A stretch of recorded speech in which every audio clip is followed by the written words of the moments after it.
தாய் வீடு மார்ச் மாத இதழ் 2023 நில அதிர்வுகள் குறித்த முன்னெச்சரிக்கை. எழுத்துருவாக்கம் சுப்பிரமணியம் ஜெயசீலன். குரல் வடிவம் கு. பிரபு.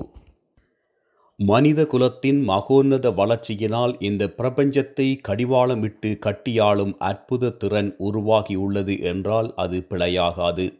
விஞ்ஞான தொழில்நுட்பத்தின் விஸ்வரூப வளர்ச்சியானது வயது மூப்பை தவிர்ப்பது, காவலப் பயணம் செய்வது, வேற்று கிரகங்களுக்கு சென்று வருதல், நோய்களுக்கு பல்வேறு அதிநவீன சிகிச்சைகளை அளித்தல், தொடர்பாடல் போன்ற பல்வேறு விடயங்களில் உச்சம் தொடும் எத்தனிப்புகள் போன்றவை எம் சந்ததியினர் அசுர வேகத்தில் பாய்ந்து பறந்து செல்வதனை கண்கூடாக பார்க்க முடிகின்றது.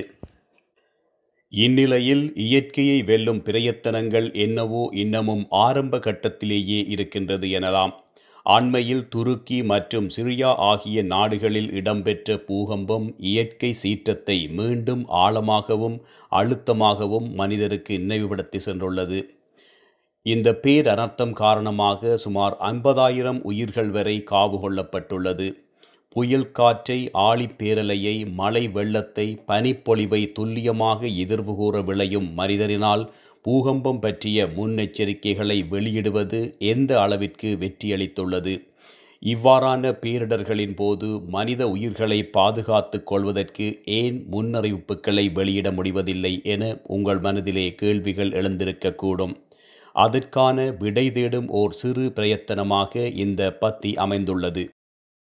விஞ்ஞானம் வளர்ச்சியடைந்திருந்த போதிலும் நில அதிர்வு தொடர்பில் துல்லியமான எதிர்வு கூறல்களை வெளியிடுவது இன்றளவிலும் சவால் மிக்க ஒன்றாகவே காணப்படுகின்றது என ஆய்வாளர்கள் தெரிவிக்கின்றனர். நில அதிர்வு குறித்து கண்டறிவதற்கான தகவல்கள் மிகவும் குறைந்த அளவிலேயே கிடைக்கப்பெறுகின்றன. நில அதிர்வு, பூமி அதிர்ச்சி என்பது பூமிக்கு அடியிலே அழுத்தம் அதிகரித்து பூவி ஓடுகள் நகர்வதனால் ஏற்படும் அதிர்வேயாகும்.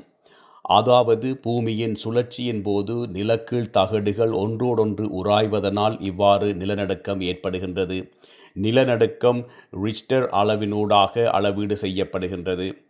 3 ரிச்டர் அளவிற்கும் குறைந்த நில அதிர்வுகள் பாதிப்பற்றவை. அவற்றை உணர்வது சிரமமானது. எனினும் 7 ரிச்டர் அளவிற்கு மேற்பட்ட நில அதிர்வுகள் சில சமயங்கள் பேரழிவுகளை ஏற்படுத்திவிடக்கூடியவை. நில அதிர்வுகளை கண்டறிவது மிகவும் சவால் மிக்க ஒரு விடயமாகவே காணப்படுகின்றது.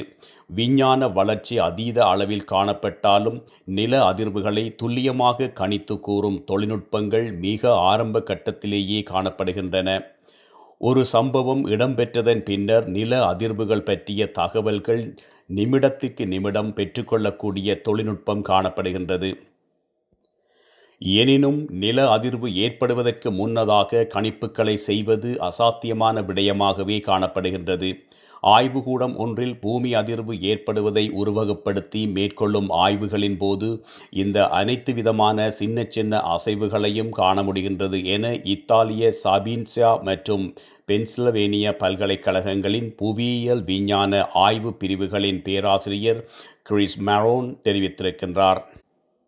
அதாவது முன்னறிவிக்கக்கூடிய தகவல்களை பெற்றுக்கொள்வதில் தொடர்ந்தும் சவால்கள் காணப்படுகின்றன. நிலத்தில் ஏற்படக்கூடிய விரிசல்கள் உள்ளிட்ட சில விடயங்களின் அடிப்படையில் இந்த மாற்றங்களை காண முடிகின்றது. எனினும் பூமி அதிர்வு ஏற்படுவதற்கு முன்னதாக இந்த அறிகுறிகளை எம்மால் துல்லியமாக கணிப்பிட முடிவதில்லை என அவர் கூறியிருக்கின்றார். இவ்வாறு முன்னறிவிப்புகளை மேற்கொள்வதற்கு பல்வேறு நிச்சயமற்ற தன்மைகளினாலே தாக்கம் ஏற்படுத்தப்படுகின்றது என அவர் கூறுகின்றார். புவியியலாளர்கள் அதிநவீன விஞ்ஞான தொழில்நுட்ப முறைகளை பயன்படுத்தி நில அதிர்வு தொடர்பிலான முன்னறிவிப்புகளை மேற்கொள்வது தொடர்பில் 1960ஆம் ஆண்டு முதல் ஆய்வுகளை மேற்கொண்டு வருகின்றனர். எனினும் இதுவரையில் மிக சொற்ப அளவிலான வெற்றியே இந்த ஆய்வுகளில் கிட்டியுள்ளது. இந்த பூமியின் குறுக்குவெட்டு கோடுகள் சிக்கல் மிகுந்தவையாக காணப்படுகின்றமை இந்த பின்னடைவுக்கான காரணமாகும். பூமிக்குள் இருந்து அடிக்கடி சத்தங்கள் கேட்கின்றன.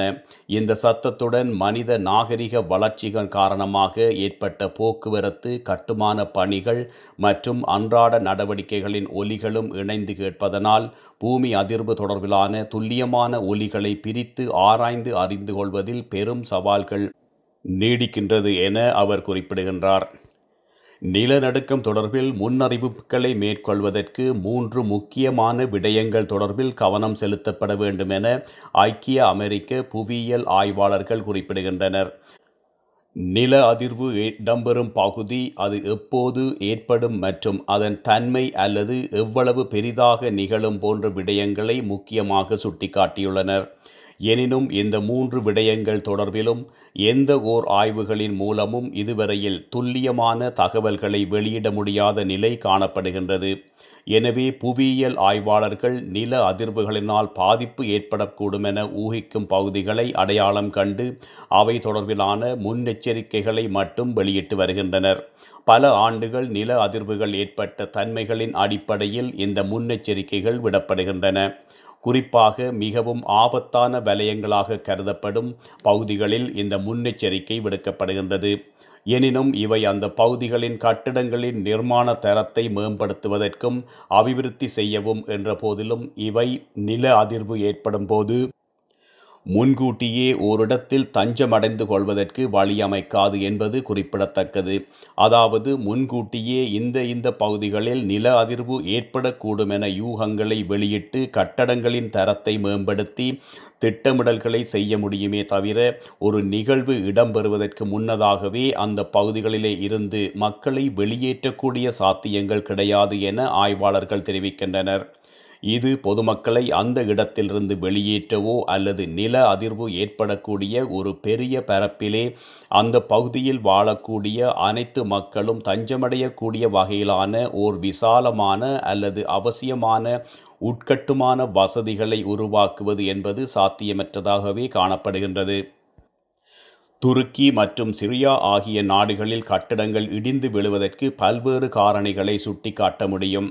அநேகமாக மேற்கத்திய நாடுகளின் நில அதிர்வு தொடர்பிலான குறிகாட்டிகள் 1970களிலும் 1980களிலும் வெளியிடப்பட்டன. இதன் அடிப்படையில் கட்டுமான பணிகளை மேற்கொள்வதற்கு அதிக அளவு செலவு செய்ய நேரிடும் என்ற காரணத்தினால் கட்டுமான பணிகள் அந்த தரத்தில் மேற்கொள்ளப்படவில்லை. குறிப்பாக நில அதிர்வுகள் அடிக்கடி ஏற்படக்கூடிய ஜப்பான் போன்ற நாடுகளில் வானுயர எழுப்பப்பட்டுள்ள கட்டடங்களில் நில அதிர்வை தாங்கக்கூடிய அல்லது நில அதிர்வுகளிலே இருந்து பாதுகாத்து கொள்ளக்கூடிய தொழில்நுட்பங்கள் பயன்படுத்தப்பட்டுள்ளதனை நாம் கண்டறிந்து கொள்ள முடிகின்றது. எனினும் சிரியா மற்றும் துருக்கி ஆகிய நாடுகளில் இவ்வாறான ஒரு கட்டுமான யுக்தி பயன்படுத்தப்படவில்லை என்பது நிதர்சனமான உண்மையாகும். எனவே நில அதிர்வு குறித்த விஞ்ஞானிகள் நிலநடுக்க கணிப்புகளை துல்லியமாக மேற்கொள்வதற்கான வழிமுறைகளை கண்டறிந்து கொள்வதற்கான முனைப்புகளில் தொடர்ந்து ஈடுபட்டு வருகின்றனர்.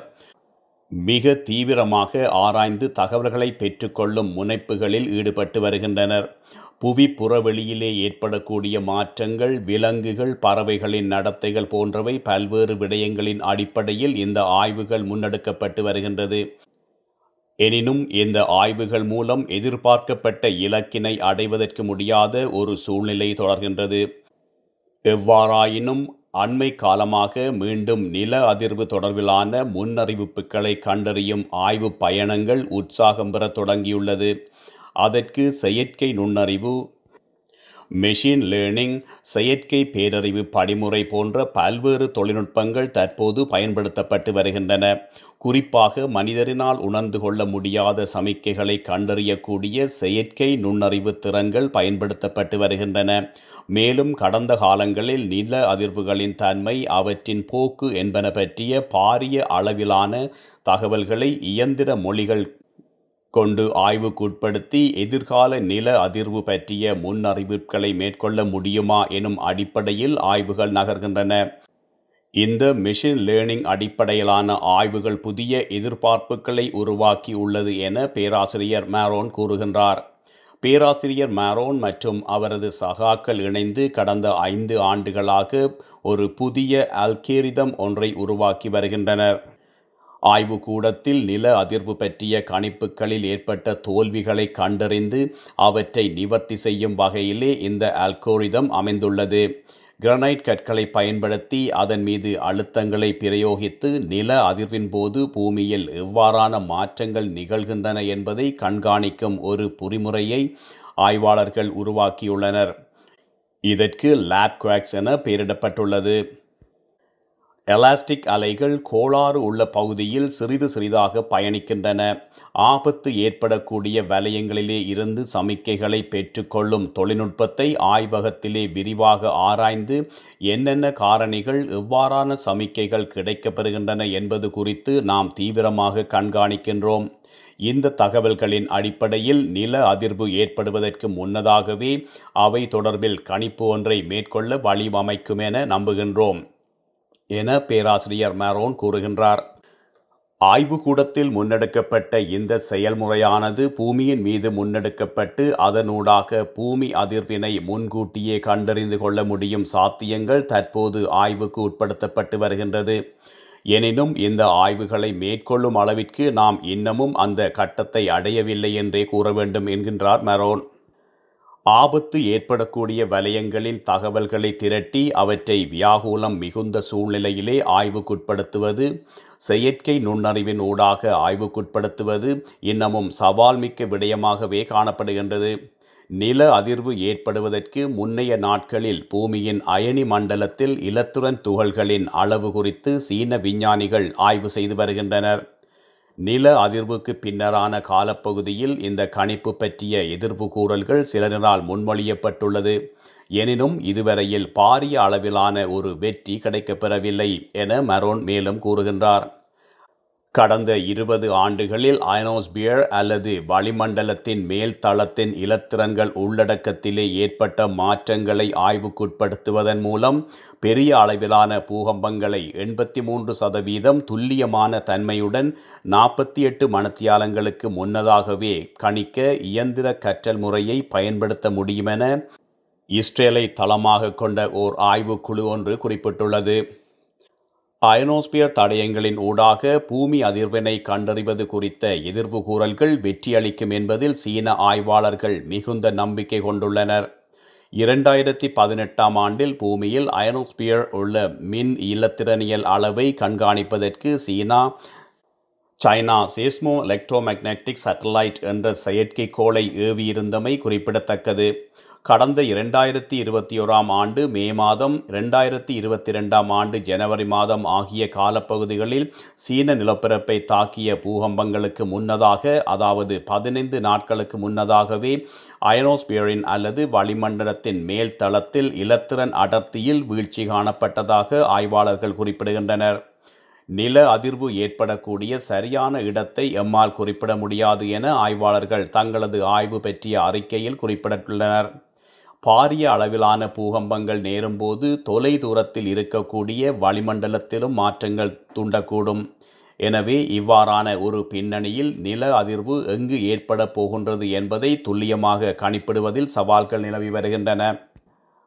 அயனோஸ்பியரில் ஒழுங்கற்ற நிலைமையானது ஒரு பூகம்பத்தின் மைய பகுதியையும் மற்றைய அரைக்கோளத்தின் காந்தமாக இணைந்த புள்ளியையும் சுற்றி தோன்றும். இது வரவிருக்கும் அதிர்வினை இருப்பிடத்தை உறுதிப்படுத்த முடியாத நிலைமையை எமக்கு உருவாக்கி விடுகின்றது. இந்த நிலையினால் எம்மால் சரியான கணிப்புகளை மேற்கொள்ள முடியாதுள்ளது. ஜப்பானிய ஆய்வாளர்கள் வெவ்வேறு சமிக்கைகளின் மூலம் நில அதிர்வினை கண்டறிய முடியும் என நம்பிக்கை கொண்டுள்ளனர். ஜப்பானில் நிலநடுக்கம் ஏற்படக்கூடிய பகுதிக்கு மேலே காணப்படும் நீராவியில் ஏற்படக்கூடிய மாற்றங்களை பயன்படுத்தி கணிப்புகளை செய்ய முடியும் என ஆய்வாளர்கள் கூறுகின்றனர். இந்த கணிப்புகள் சுமார் 70% வரையிலே துல்லியமானது என குறிப்பிடுகின்றனர். பூமி அதிர்வு ஏற்பட்டதன் பின்னர் மீட்பு நடவடிக்கைகளை மேற்கொள்வதற்கும் நிவாரணங்களை வழங்குவதற்கும் செயற்கை நுண்ணறிவு தொழில்நுட்பங்களை பயன்படுத்தி கொள்ள முடியும் எனவும், செய்மதி தகவல்கள் அடிப்படையில் இந்த நடவடிக்கைகளை மேற்கொள்ள முடியும் எனவும் சீன ஆய்வாளர்கள் கூறுகின்றனர். நில அதிர்வு குறித்து துல்லியமான எச்சரிக்கை விடுக்கக்கூடிய பொறிமுறை ஒன்றை உருவாக்கப்படும் வரையில் ஆபத்து ஏற்படக்கூடிய பகுதியொன்றின் மக்களை பாதுகாப்பான இடங்களுக்கு வெளியேற்றுவது செலவு மிக்கதாகவே காணப்படுகின்றது. ஏனெனில் இந்த முன்னெச்சரிக்கை பிழைத்து போனால் இவ்வாறான செலவுகளை எதிர்நோக்க நேரிடும். புயல் காற்று, கடுமையான மழை, வெள்ளம் போன்றவை தொடர்பிலே வானிலை ஆய்வு மையங்கள் ஓரளவு துல்லியமான தகவல்களை வெளியிட்டு வருகின்றன. இதனை போன்று பூகம்பம் தொடர்பிலே ஒரு சரியான முன்னெச்சரிக்கை விடுப்பதற்கு இன்னும் பல ஆண்டுகள் காத்திருக்க நேரிடும் என பேராசிரியர் மேரோன் கூறுகின்றார். எனவே நில அதிர்வு காரணமாக ஏற்படக்கூடிய சொத்து சேதங்களை தவிர்க்க முடியாவிட்டாலும் உயிர் சேதங்களை தவிர்த்துக் கொள்ள வலுவானதும் துல்லியமானதுமான ஒரு முன்னெச்சரிக்கை பொறிமுறைமை இன்றியமையாததாகின்றது. உலகின் விஞ்ஞான தொழில்நுட்பத் துறையில் எவ்வளவு வளர்ச்சிப் படிகள் அனாயசமாக எட்டப்பட்டிருந்தாலும் இயற்கையின் கோர சீற்றத்திற்கு பரிபூரணமான தீர்வுகளை மனிதனால் தொட்டுவிட முடியாத நிலைமை இன்றும் நீடித்து வருகின்றது என்பதனை உரக்க பறைசாற்றும் ஓர் எளிமையான உதாரணமாக துருக்கி சிறிய பூகம்ப பேரழிவினை நினைவில் நிறுத்திக் கொள்வது பொருத்தமானதாகும்.